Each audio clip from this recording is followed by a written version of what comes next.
Assalamualaikum dan salam sejahtera. Pada video-video yang lepas kita banyak belajar mengenai 5S kan. So saya rasa semua boleh faham apa itu 5S daripada seri sampai ke seed scale kan. Dan pada video-video yang akan datang saya akan cuba tumpukan dalam teknik-teknik dan nak improve profit dan strategi perniagaan. Jadi saya mula dengan 5S sebab 5S ni adalah satu aktiviti yang proaktif, yang asas lah kan. Kalau kita amalkan memang kita akan dapat satu foundation yang bagi kita keuntungan. Sebelum saya masuk detail teknik yang lain, hari ini saya nak ceritakan mengenai Horenso, teknik communication dalam syarikat-syarikat Jepun. Horenso ni dia adalah short form, dia ada 3 perkataan lah. Horenso. Ho ni hokoku, Ren tu renraku, dan so ni sodang kan. Horenso ni dia bukannya satu teknik yang lama. Dia difamouskan pada tahun 1982 oleh seorang businessman yang sangat power lah, Yamazaki Tomiji. Dia adalah chairman pada company yang sekarang dikenali sebagai SMBC Nikko Holding kan, company saham. So antara tiga company saham yang terbesar di Jepun. Selalunya dalam perniagaan ke dalam mana-mana organisasi kan, mana ada tempat yang tak ada masalah, tak ada konflik kan. Kalau kita tengok segala masalah dan konflik ni, 80% ni boleh dikatakan berpunca daripada communication lah kan. Perkataan communication ni perkataan yang sangat luas dan fuzzy lah. Kalau tengok kat company Jepun, dia menggunakan Horenso. Dia categorize kan cara-cara communication, tahap-tahap communication supaya kita mudah apply kan. Dan Horenso ni dalam company Jepun ni, kalau pekerja baru join kan, memang dia akan gunakan dalam training lah. Memang awal-awal kerja Horenso ni memang kata yang selalu dengar. Saya pun dulu masa kerja kat Jepun berbagai mulut lah bila dengar kata Horenso kan. Kalau ikut pengalaman saya lah, kalau tengok masalah-masalah communication ni apa dia. First, kalau kita tengok kita communicate, mungkin kita punya content tu tak cukup information, so orang tak faham kan. Yang kedua, mungkin cara penyampaian kita kan, berbunga-bunga ke kan, depan belakang tak betul ke, so orang tak faham juga, tak sampai juga kan. Yang ketiga, kadang-kadang information tu kita sampaikan terlalu cepat sebelum timing dia, ataupun dah terlambat kan. Dan yang last ni flow lah kan, cara penyampaian juga tadi, tapi cara urutan dan flow tu by time tu tak betul. Benda-benda ni selalunya akan menyebabkan macam-macam masalah. Kalau macam mana expert kan kita ada dalam company, kita pakar mengenai Kaizen, kalau masalah communication kita tak boleh settle, kita tak boleh move ke next level. Selalunya sebab tu yang dalam 5S pun kita akan start dengan macam mana nak serapkan, nak create ekosistem yang semua orang mudah berkomunikasi. Sebenarnya dalam 5S pun kita akan guna perkataan Horenso ni sebenarnya. First kita tengok Hokoku lah. Hokoku ni boleh dikatakan macam melaporkan lah, ataupun reporting kan. Selalunya dia ada 3 jenis yang kita laporkan secara besar lah kan. First kita laporkan result lah kan.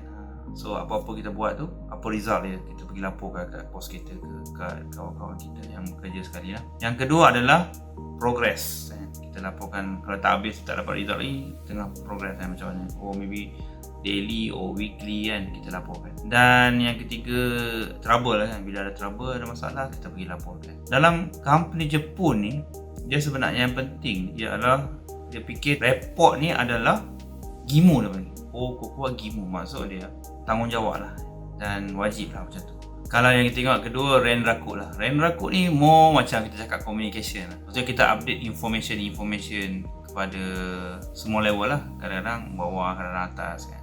Dan tip point yang untuk renraku ni, first dia sampaikan semua fakta tu dalam keadaan simple dan cepat lah kan. Dan yang kedua, jangan tokok tambah.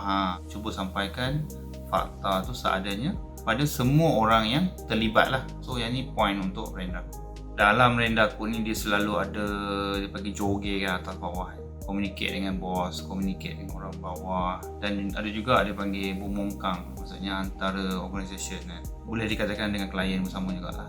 Yang ketiga ni sodang. Sodang ni boleh dikatakan konsult lah, macam kita minta pendapat atau nasihat daripada orang yang mengetahui. Tak semestinya bos kan, benda yang tak tahu kita pergi jumpa orang tu, kita cakap dengan dia, saya fikir macam ni tapi macam mana kan. So kita confirmkan dan kita tanya pendapat orang lah. Soalnya sodang ni digunakan untuk meningkatkan level kita lah kan. Dan dari segi bos, Dia bila dia punya staff datang sodang dengan dia, datang minta nasihat dia boleh tengok lah dia punya orang bawah macam mana kan, dan dia boleh check katakan orang bawah ni dia concern dengan company lah, concern dengan kerja.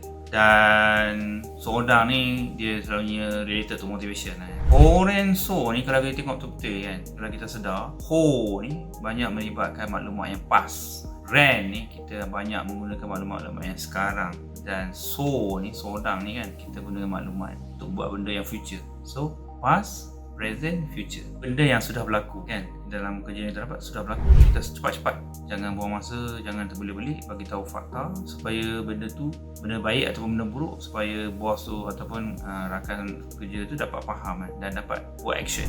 Ren raku pula benda yang apa yang sedang berlaku sekarang kan, on the way kan, kita berbincang, kita cakap, share maklumat kan, supaya orang lain tahu, dan sama jugalah kan, boleh bagi input kat kita supaya output kita lebih baik. Dan sodang ni benda yang kita tak buat lagi tapi kita fikir nak buat kan, dan kita tanya pendapat orang lain. So ketika level ni, Ren, So ni satu tool yang sangat berguna lah sebenarnya kan.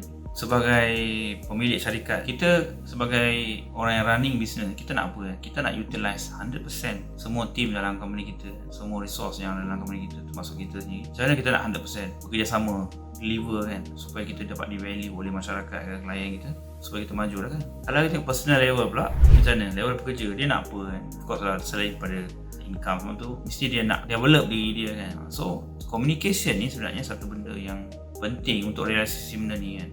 So company dia perlu communicate dengan staff-staff supaya semua orang dalam vektor yang sama. Dan sama juga untuk naikkan diri kita. Kita masuk company, tak semestinya kita pakar kan, kita learn daripada company, kita guna company sebagai stepping stone. Ada orang buat tu kan, nak naikkan diri dia kan, tak salah. So dia pun kena communicate kan? Dia bertanya, dia laporkan supaya diri dia pun maju. Kalau line communication tak kuat, sama-sama rugi, company pun rugi, personal yang kerja dalam tu pun rugi kan. Sebenarnya masalah Horenso ni pun ada kat Jepun, sebab kadang dia terlalu kuat kan, sebab nilai tu penting. Jadi bos-bos ni, kau tak Horenso ke aku kan, dia orang guna tu sebagai satu tool untuk paksa kan. Horenso ni buat benda tu adalah penting, tapi macam 5S juga, Shikumi kan, macam mana nak buat Shikumi, satu environment, satu ekosistem yang Horenso ni dijalankan dengan baik kan. Yang tu lah yang kena fikir kan, sebagai manager, sebagai orang atas ni, dia kena fikir benda ni lah. Saya rasa tak adalah company yang macam semua-semua kan, ramai yang pening juga kan, kenapa staff tak datang report kan, kena panggil dulu baru datang, kena tanya baru jawab kan, tak pernah datang berbincang. Semua ni adalah common lah, termasuk saya pun sama juga kan. So benda-benda ni common kan.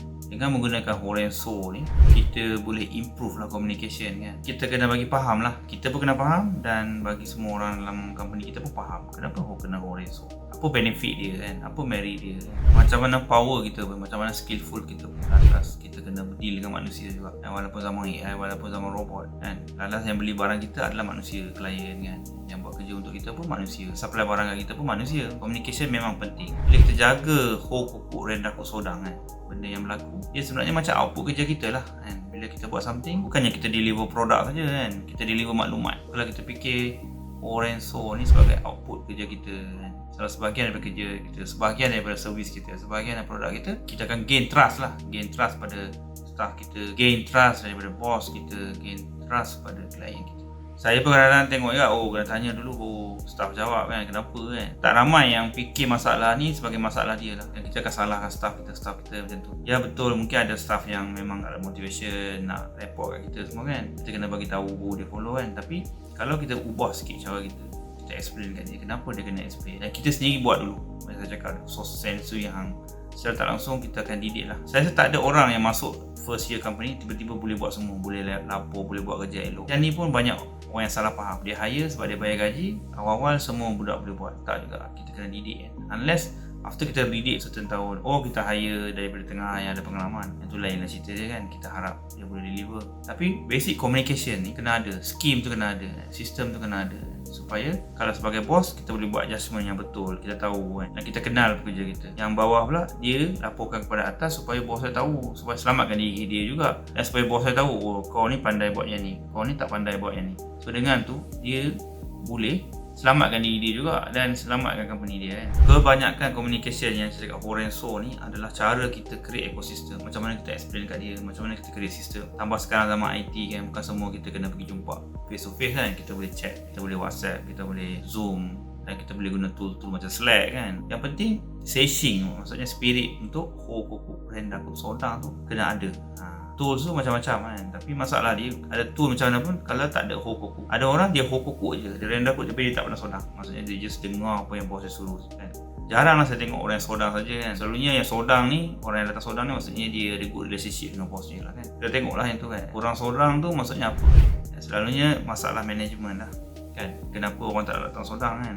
Satu kemungkinan dia susah nak communicate lah, bos dia buat garang kan. Lalu macam busy dari sana dari sini. So memang bila nampak macam tu susah lah kan nak tanya bos kan. Yang kedua masalah bos tak pergi kat dia lah. Saya seboleh-bolehnya saya akan cuba pergi dan tanyalah kan. Walaupun dia orang tak datang kat saya cuba pergi sana tanya. Saya harap supaya lama-lama dia orang sedar lah, oh bila dia orang boleh datang saya. So benda ni saya akan cubalah buat dulu kan, kita buat dulu. Yang ketiga selalunya masalah micromanage. Maksudnya company tu terlalu sikit micromanage. Check Rendaku Sodang ni dia masuk dalam salah satu daripada micromanage dia lah kan. Report ni terlalu banyak report sampai dia tak boleh buat kerja pun ada. Lalas bos rasa lega tapi kerja tak ada kan. Benda macam ni pun banyak jugalah kan. Dalam Jepun untuk create environment Hokoku Rendaku Sodang ni dia ada satu perkataan dia panggil Hitashi lah. Ni maksudnya okoranai. So jangan senang-senang suka-suka marah. Macam zaman saya kerja dulu memang selalu kena juga marah kan dengan bos-bos kan. Kedua ni hite shinai, macam brainstorming kan. Kita tak deny orang tu punya pendapat walaupun dia orang masuk setahun, kita tak deny pendapat. Ni taskeru, maksudnya tolong kalau tengok siapa susah kita tolong dalam company kita. Dan last sekali adalah dipanggil CG lah. Maksudnya kita support dia. Benda ni kalau ada dalam organisasi, dapat diamalkan dalam organisasi, Orenso automatically akan berlaku. Orenso ni satu framework yang menarik kan. Macam kita kat sini selalu kita cakap communication kan. Kalau kita pecahkan lagi, Hokoku Rendaku Sodang. First kita cuba buat Hokoku kan. Apa-apa kerja yang dia buat tu pastikan ada Hokoku. Macam saya cakap tadi lah, bila ada benda yang baru berlaku ke, ada masalah berlaku ke, result kan. Dan kita nampak proses kan. Dan bila nampak proses, kita boleh value dengan lebih baik, kita boleh buat decision making yang lebih baik kan. Contoh macam sales sekarang dia pergi jual tapi tak berjaya, tapi bila dia buat proses sampai tu proses klien tu value dia, walaupun dia tak dapat the money tapi proses tu bagus, kita should value lah. Kalau kita tengok zaman sekarang, kalau tengok betul-betul apa yang berlaku kat dunia sekarang ni kan, Facebook, Instagram, YouTube ke semua pun, kita try to berkomunikasi dengan orang ramai kan. Kita nak connected, maksudnya communication ni salah satu metod yang bagi kita connect kan. Komunikasi ni sangatlah crucial dalam life kita lah. Dalam company kita kalau kita tak fikir benda ni adalah communication, cakap je lah kan, apa masalah dia kan, tulis report, hantar email. Kalau kita tak design komunikasi kita dalam company, macam mana kita nak achieve keuntungan, macam mana kita nak kembangkan bisnes. Saya harap kita boleh belajar lah Hokoku Rendaku Sodang ni kan. Kita boleh start amal step by step supaya kita dapat majukan perniagaan kita. Dekat Jepun kan, saya dulu kalau dah advance sikit sodang ni, saya punya bos selalu guna perkataan Zatsedang dengan sodang. Zatsedang ni macam cakap benda-benda yang tak semestinya berkenaan dengan kerja. Macam dulu masa dalam projek, kita buat projek IT kan, projek-projek besar ni, tiba-tiba bos saya akan cerita benda-benda lain, pengalaman dia dulu cerita. Lepas tu dia cerita pasal sejarah ke, cerita pasal apa-apalah event yang lain kan. Kita macam, satu kita rehat, otak kita rehat sekejap. Satu lagi, dia start tak langsung mengajar kita value-value dia lah. Sebab bila dia tua, dia rasa nak share pengalaman, kita learn macam ni. So tak langsung kita learn macam mana bos kita berfikir. Dan satu hari bila kita jadi bos, kita tahu apa nak buat. Sebagai manager, kita bos, kita tak semestinya cakap serius pasal kerja je kan. Kadang-kadang kita cuba buat topik, cakap pasal kerja tapi kita bagi pengetahuan baru supaya kita punya staff develop lah kan. Yang tu yang dia orang nak sebenarnya. Maksudnya kita kena create satu ekosistem yang di mana bukan gaji saja adalah satu barometer kan. Macam mana nak create satu environment yang seronok bekerja kan. So benda ni adalah satu challenge dan benda yang memang kita kena fikir lah sebagai business owner dan kalau kita manager lah kan. Setakat ni dulu kali ni pasal Orenso. InsyaAllah kita jumpa pada video yang akan datang. Assalamualaikum dan salam sejahtera.